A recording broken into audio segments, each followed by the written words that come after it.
从顽皮的企鹅到笼中的鹦鹉，2024年度鸟类摄影师大奖获奖者揭晓。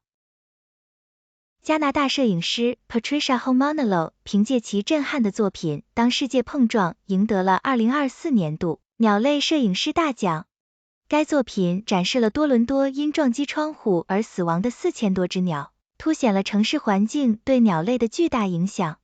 此次比赛共收到来自全球的23000多份参赛作品，展示了多样的鸟类生活。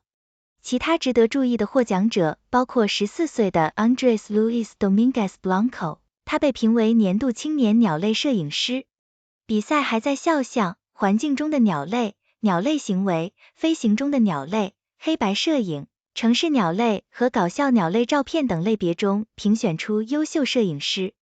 比赛旨在提高公众对鸟类保护和城市环境对鸟类影响的认识。